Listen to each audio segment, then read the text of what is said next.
The massive crystal dome of the Galactic Council chamber reflected countless stars on its surface as Ambassador James Walker strode toward the central podium.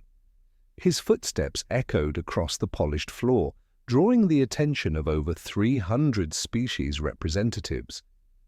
The usual background chatter quickly died down as the human's stern expression appeared on the enormous floating screens above the delegates. Walker's voice rang out, clear and sharp. "As of this moment, Earth and all human colonies are severing diplomatic relations with this body." Silence lasted exactly 3 seconds before chaos erupted.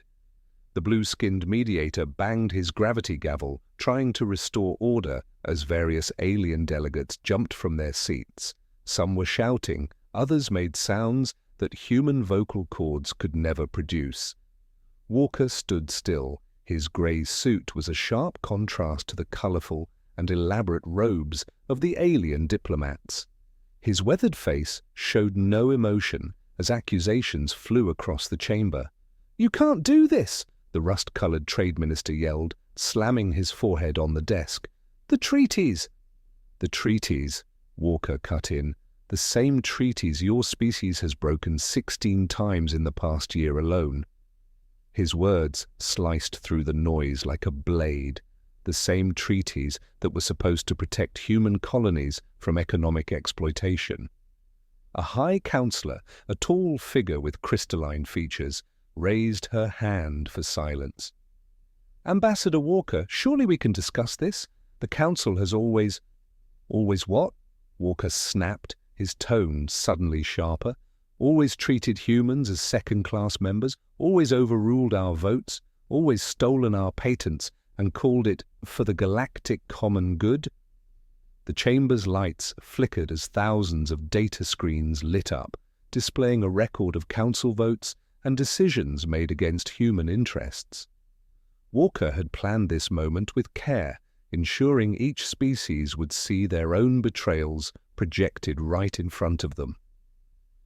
10 years ago, you welcomed Earth into the Galactic Council with grand promises, equal rights, technological exchange, cultural respect. His voice softened slightly, forcing the delegates to lean forward. Instead, you took our innovations without payment. You settled your people on planets we discovered. You undermined our trade routes. The trade minister's scales turned pale orange. "But humans have gained from council membership." "No," Walker replied coldly. "We advanced in spite of your interference, not because of it.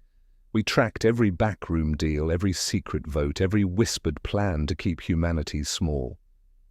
He remembered it all, the Council refusing aid during pirate attacks, citing jurisdiction issues. The trade barriers suddenly raised when human companies started succeeding. The strange accidents that happened to scientists who refused to share their work. "Ambassador," the High Councillor tried again, her crystalline form glinting under the lights.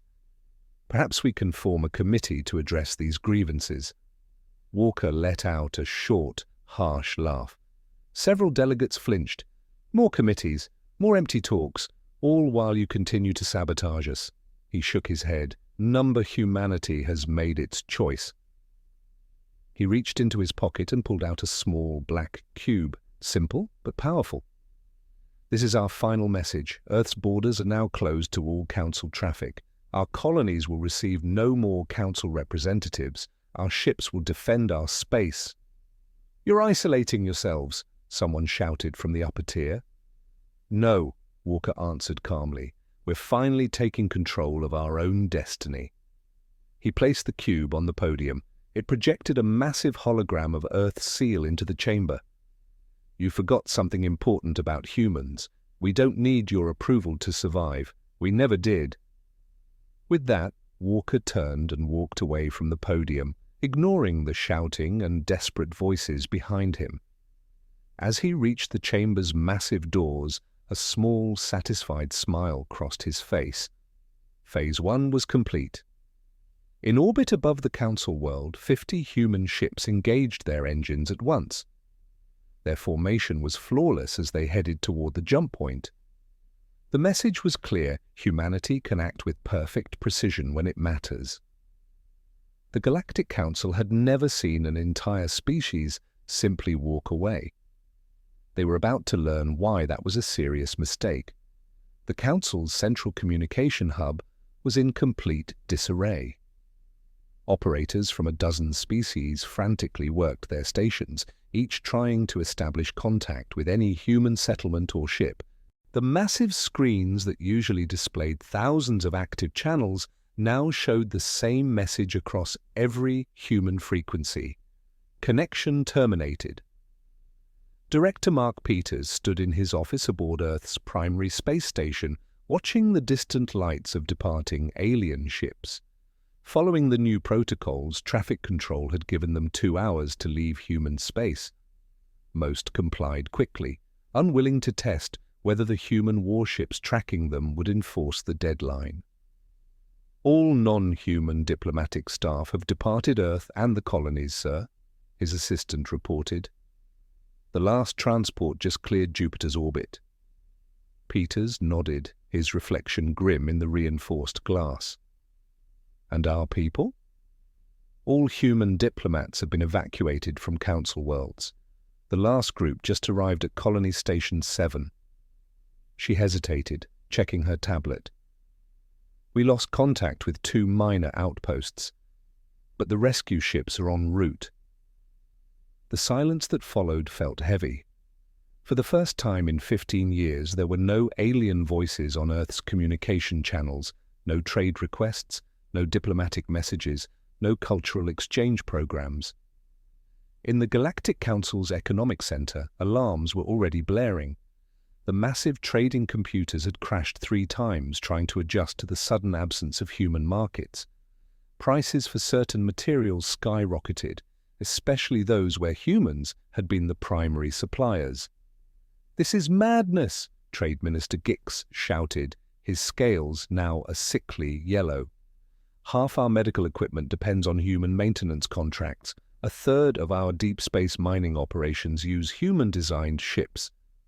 The High Councillor stared at the chaos spreading across the galactic economic map. How did we become so dependent on them without realizing it? "Because they were clever," answered a quiet voice. The ancient librarian, one of the few who had opposed anti-human policies, shuffled forward. "They never gave us their best technology, just enough to make us rely on them, while keeping the most critical innovations for themselves." On Colony World Horizon, Governor Anna Hayes supervised the activation of the new defense grid. Massive shields shimmered into existence above major cities, their energy patterns specifically designed to block Council scanning technology. Similar scenes unfolded across all human territories. "Shield network at 100%, the technical officer reported. "All frequencies blocked, except our own secure channels." Hayes watched the colony's alien residents quietly gathering at the spaceports, boarding their designated evacuation ships. There was no violence, no protests. Humans had made it clear the separation was non-negotiable. Back in Council space, the full effects became clearer with every hour. A major shipping corporation discovered its navigation software's core algorithms, designed by humans, had stopped working. 3 space stations reported failing artificial gravity. Human engineers were no longer under contract. "It's not just about resources," the librarian said to the emergency council session. "The humans integrated themselves so gradually into our systems, we never saw it coming. They're in everything: our technology, our trade routes, our communications." The High Councillor's crystalline form dimmed with concern. "Can we adapt?" "Eventually," the Trade Minister muttered. "But the cost?" In orbit around Earth, the human defense fleet had taken up its new positions. Admiral Wilson stood on his flagship's bridge, watching the tactical display. The formation was unlike anything the Council had seen before, because humans had developed their own military doctrines in secret, abandoning outdated Council tactics. "All ships report ready, Admiral," his tactical officer said. "Defense Pattern Alpha is active." Wilson gave a small nod. The Council was about to discover that humans hadn't shared their true military capabilities either. The wall of silence surrounding human space wasn't just diplomatic, it was backed by enough firepower to make any aggressive move extremely costly. The age of human compliance was over. The age of human independence had begun. Admiral Thomas Reed stood in the command center of Earth's primary defense station, watching the holographic display of trade routes shifting across galactic space. Red lines marked traditional commerce paths, now disappearing, replaced by new green ones that deliberately curved around human territory. The sight reminded him of water flowing around a rock in a stream. "Third Merchant Fleet from the mining consortium just tried to cut through Sector 7, his operations officer reported. "They turned back when our patrol ships appeared." Reed nodded, his grey hair catching the blue light from the displays. "They're testing our borders. Keep the response firm but not aggressive." The effects of humanity's withdrawal were spreading faster than even their strategists had predicted. On the Council's industrial world of Prime, entire factory complexes sat idle. Their automated systems, designed by human engineers, were beginning to fail without regular maintenance updates. "It's not just the machines," Factory Overseer Bix reported to his superiors, his tentacles twitching with anxiety. "The humans encoded their software to degrade, if not regularly updated. We can't even access the base programming anymore." At a remote mining outpost, a group of alien technicians stared helplessly at their equipment. The human-designed drills had simply stopped working, their control systems locked behind security protocols no one else understood. Similar scenes played out across thousands of facilities.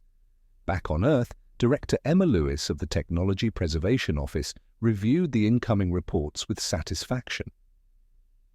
"Phase 3 is proceeding as planned," she told her staff. "The Council is discovering exactly how much they relied on human innovation." Her assistant brought up fresh data on the main screen. "Several major alien corporations have already declared bankruptcy.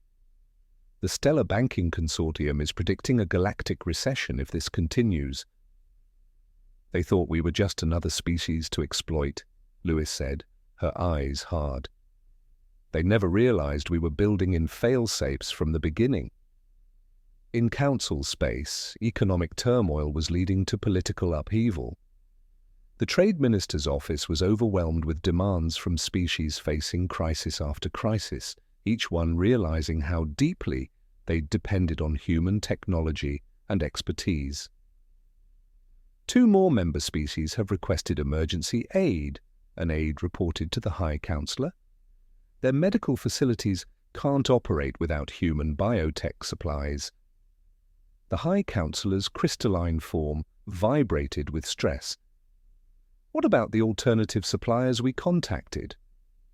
"None can match human quality or prices," the aide said, "and some of their supposedly independent technology turned out to be based on human patents." Back in Earth's orbit, Admiral Reed's command center lit up with new alerts. The tactical display showed a Council military fleet approaching human space, though still keeping its distance. "They're scanning our defense perimeter," his tactical officer said, "but staying outside our declared boundaries." Reed studied the formation. "They're probably trying to figure out if our defensive capabilities match our economic leverage." He allowed himself a small smile. "Let them look. Everything they can see is exactly what we want them to see." In a secure facility deep beneath Earth's surface, teams of engineers and scientists continued their work. The projects here had never been shared with the Council, developments meant to ensure humanity's independence for generations. Latest test of the new drive system was successful, project leader David Cooper announced to his team. "We can now officially declare ourselves free of any Council technology dependencies." The ripples of humanity's decision continued to spread. Smaller alien species, watching the Council's growing disarray, began quietly reaching out to human representatives through unofficial channels. They had seen the wisdom of humanity's preparation and wanted to ensure they weren't caught in the economic collapse. As the Galactic Day ended, Admiral Reed made his final rounds. The Defense Fleet maintained its vigilant watch, a physical reminder of humanity's new stance. The silence of space felt different now, not empty, but full of possibility. "Send today's status report to command," Reed ordered. Message reads, "The wall holds. Humanity stands firm." The Council was learning a harsh lesson. They hadn't just lost a member species, they had lost the foundation upon which much of their modern civilization had quietly been built. The once proud Council chamber, symbol of galactic unity, now echoed with shouting and blame. Ambassador Mary Stone watched the proceedings from a hidden observation post on a nearby asteroid, her encrypted communication system picking up every word of the increasingly hostile debate. "The merchant clans demand action." The trade minister's scales had turned almost black with rage. 3 more major trade houses collapsed this morning." "And what would you have us do?" the defense minister asked sharply, his metallic skin reflecting the chamber's lights as he stood. "Start a war with the humans? Our initial assessments suggest their defensive capabilities far exceed anything they previously revealed." Stone took quiet notes on her tablet, marking which species were showing signs of breaking from Council authority. The plan was working, better than expected. The Council's power structure was crumbling from within. "Director," her communications officer called out, "we're receiving another encrypted contact request. The Rimworlds Alliance wants to open secret negotiations." Stone nodded, unsurprised. The Rimworlds had always been treated as second class by the Council, just like humanity once had been. "Schedule a secure meeting, same protocols as the others." In human space, military vessels maintained silent watch along the borders. Captain Robert Burt Wilson stood on his bridge, watching the tactical display as another alien ship approached the boundary, then turned away. "That's the 7th scout ship today," his sensor officer reported. "They're mapping our patrol patterns." Wilson gave a grim smile. "Let them look. Every ship they see is part of the show." He didn't mention the stealth vessels hidden throughout the sector, the real defensive line of humanity. Back in the Council chamber, the High Councillor was losing control of the session. Several minor species had formed a new voting bloc, demanding reforms to trade regulations and representation. They had seen how humanity's withdrawal had shaken the old power structure, and now they wanted change. "The Council system is outdated," declared the representative of a small mining federation. "We demand equal representation." Stone's observation post recorded every word of the growing unrest. But her real work was happening in the secure back channels. With these dissatisfied species, humanity wasn't just pulling away. It was carefully cultivating new alliances, laying the groundwork for an alternative power structure. "Another successful contact," her deputy reported. "The Agricultural Worlds Coalition is ready to sign our private trade agreement." In a secure facility on Mars, engineers worked around the clock preparing for the next phase.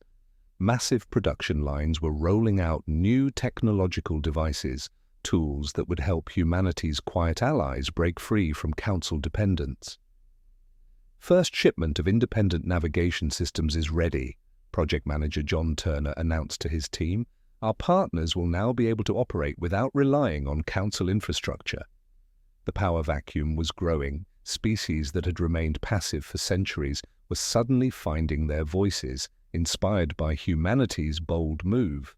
The Council's authority, once built on technological superiority and economic control, now showed deep cracks. 3 more systems have declared independence from Council trade regulations, Stone's intelligence officer reported. They're using the chaos to break away from old restrictions. The High Councillor's crystalline form had lost its usual brilliance, dulled by stress and fatigue. "We must maintain order," she said desperately. "The Council has stood for 10,000 years." But the old order was already falling. Humanity had played the long game, positioning itself as essential to galactic civilization while quietly preparing for independence. Now other species were following that example. From her hidden post, Stone sent another encrypted message to Earth Command. Phase 4, proceeding beyond expectations. Council authority diminishing faster than projected. Recommend accelerating timeline beta. The response came quickly. Approved. Begin preparatory steps for Phase 5. Stone looked out at the distant council tower. Its former grandeur now seemed hollow. The power vacuum wasn't just exposing the council's weaknesses, it was revealing a new future for galactic civilization, one where power wasn't hoarded by a few ancient species. Humanity hadn't just changed its place in the galaxy, it had started a revolution. In the council's emergency session chamber, tension crackled in the air. All 300 member species had gathered for what many were calling the most critical meeting in 1,000 years. The High Councillor's crystalline form had lost its luster, diminished by weeks of crisis. "Our situation is grave," she began, her voice echoing through the vast hall. "Half of our major trade routes are compromised. A quarter of our member worlds are threatening to follow humanity's example." Hovering economic displays showed alarming figures. Markets were crashing across council space as more and more species began to question the old order. The trade minister's scales had turned an unhealthy grey as he studied the numbers. "Even our military advantage is in question," the defense minister reported, his metallic skin gleaming under the emergency lights. "Latest intelligence suggests the human fleet we can see is only a fraction of their true strength." Angry murmurs filled the chamber. The Council's power had always rested on 3 pillars: economic control, technological superiority, military might. Now all 3 were crumbling. "We must respond decisively," shouted a representative from the core worlds. "Show them the cost of defiance." "With what?" the defense minister shot back.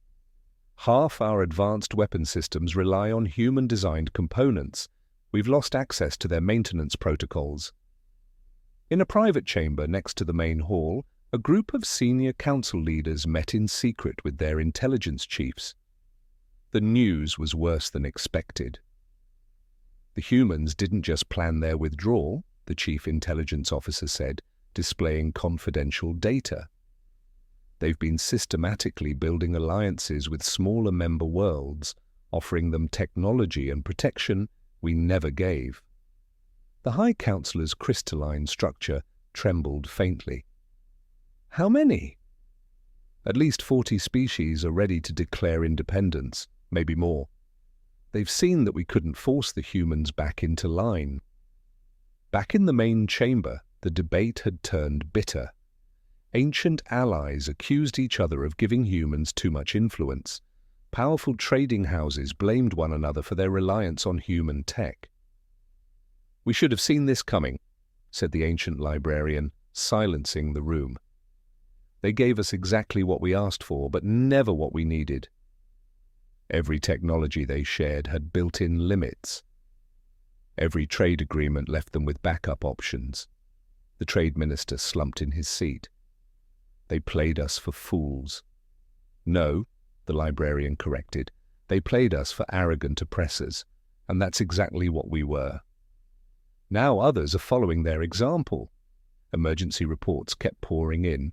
Another major trading hub had declared independence from council control. 3 more species announced they were reviewing their membership status. The carefully maintained power structure of millennia was unraveling. "We have 3 options," the High Councillor finally said. "We can attempt to force compliance through military action. We can try to rebuild without human assistance, or—" she paused, visibly struggling with the words, "or we can admit our mistakes and begin negotiating a new relationship with humanity and with the rest of our members, one based on equality rather than control." The chamber erupted again. Many of the older species rejected the idea of giving up their privileged positions, but others, seeing the way the galaxy was shifting, began to voice support for reform. "The humans have shown us something important," the librarian said softly. "Power held through oppression will always breed rebellion. They simply found a way to make theirs bloodless." As the council argued, more reports came in, more systems declaring independence, more trade routes redrawn, more alliances forming beyond council control. The old order wasn't dying from war, it was dying from irrelevance, and it was too late to stop what had begun, not through violence, not through war, but through the careful planning of a species they had underestimated. The council now faced a choice: evolve or become irrelevant. And time was running out. Admiral Thomas Reed stood in Earth's primary command center, watching as the Council's diplomatic vessel approached under escort. After months of silence, this would be the first official contact between humanity and the Council since the withdrawal. "They're following our approach coordinates exactly," his tactical officer reported. "No deviation, no active scans, just as we demanded." The main screen showed the Council ship, once a symbol of galactic authority, now appearing almost humble as it carefully followed the human escort vessels. Times had changed. In the diplomatic reception hall, Ambassador James Walker prepared to meet the Council delegation. The same man who had delivered humanity's message of withdrawal would now hear their reply. "Council ship has docked," the station AI announced. "Delegation proceeding through security screening." The High Councillor entered first, her crystalline form dimmed from its former brilliance. Behind her came representatives from the major council powers, all of them notably more subdued than in past meetings. "Welcome to Earth space," Walker said formally. "You requested this meeting. We're listening." The High Councillor straightened, her voice carrying the weight of a crumbling civilization. "The Council proposes a new arrangement between our peoples."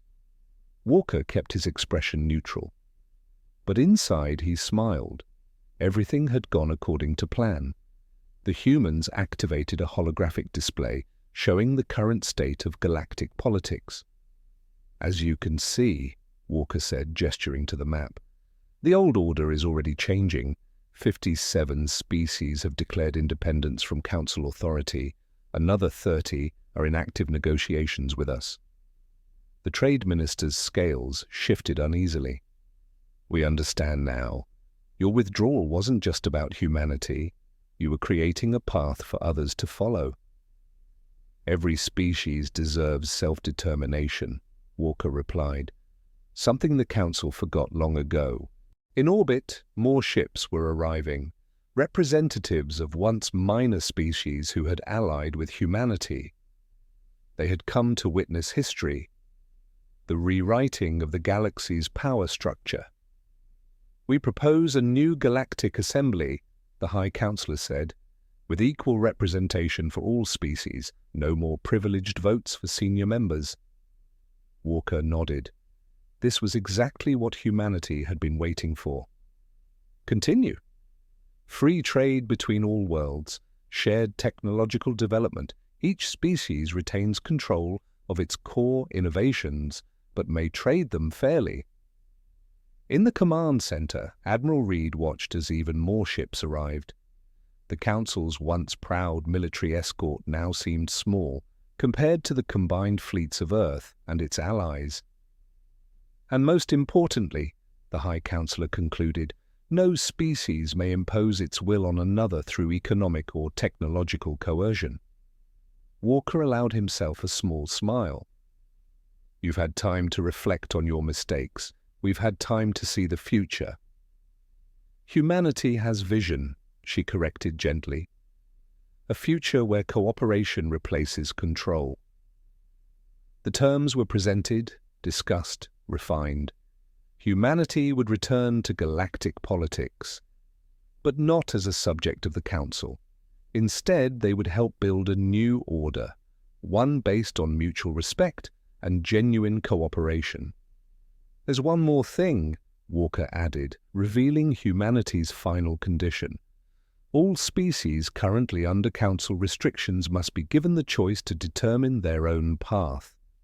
The Council delegates exchanged uneasy glances. It would mean the end of their dominance. But they had no real choice. Humanity had shown them a better way. Now they had to follow it. "We accept," the High Councillor said at last. In that moment, thousands of years of galactic history shifted course.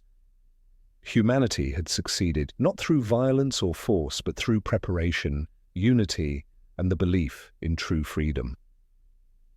The new era would begin not with a bang, but with a handshake between equals. Humanity had achieved something remarkable. They had changed the galaxy without firing a single shot. As the agreements were finalized, Ambassador James Walker sent a simple message to Earth Command. Mission accomplished. The galaxy is ready for a new beginning. The age of Council dominance was over. The age of true galactic cooperation had begun. The new Galactic Assembly headquarters floated in Earth's orbit, its design a stunning blend of architectural styles from every member species. 1 year after the Great Change, representatives from over 400 species gathered to celebrate the first anniversary of the new galactic order. Ambassador Walker stood at the observation deck, watching ships from across the stars arrive for the ceremony. Each vessel represented a free and independent civilization, united not by force, but by choice.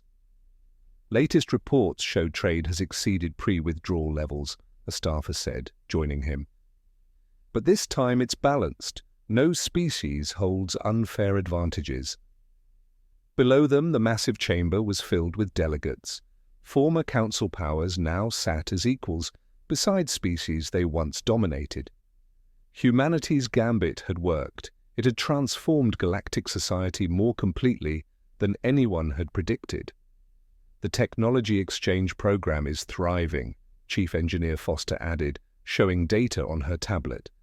When species share innovations willingly, everyone advances faster. In deep space, the combined fleet of Earth and its allies conducted joint exercises. Admiral Reed watched from his command ship as vessels from over 30 different species performed complex maneuvers together. "They've learned our tactics well," his executive officer noted. Reed nodded. "Because we're teaching them as partners, not subjects." The ceremony began with speeches from across the assembly. Former council worlds spoke of learning to stand on their own. Previously oppressed species described their rapid progress under the new system. Then the High Councillor, her crystalline form now glowing with renewed purpose, took the stage. "Humanity showed us a different path," she said. "They proved that true strength comes from cooperation, not control." Walker stepped up to the podium next, looking out over hundreds of representatives. "1 year ago we took a risk," he began. "We believed that freedom and equality could build a stronger galaxy than oppression and control. Today, we see the proof." Holographic displays came to life, showing new trade routes, joint research programs, and interspecies defense initiatives. Species that once competed now collaborated. They shared knowledge and resources freely. The old council feared that giving up control would lead to chaos, Walker continued.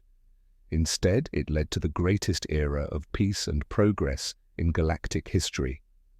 In Earth's secure facilities, human and alien scientists worked side by side, developing technologies to benefit all. The spirit of suspicion had been replaced by shared purpose. Medical breakthroughs have doubled, Director Lewis reported. When we share knowledge, we solve problems faster. A defense minister from a formerly minor species stood to speak. We once feared standing alone, he said. Now we stand together. Each species strong in its own right, but stronger united. As the celebration continued, new messages arrived from across the galaxy. More species were applying to join the assembly. Trade was flourishing, scientific discoveries were accelerating, the age of oppression was fading into memory. To the future, Walker said, raising a glass in the traditional Earth gesture. Representatives from hundreds of species joined him, each in their own way. Admiral Reed's fleet formed an honor guard as diplomatic ships departed the ceremony. What once had been a show of force, now stood as a shield for peace, a defense of freedom for all.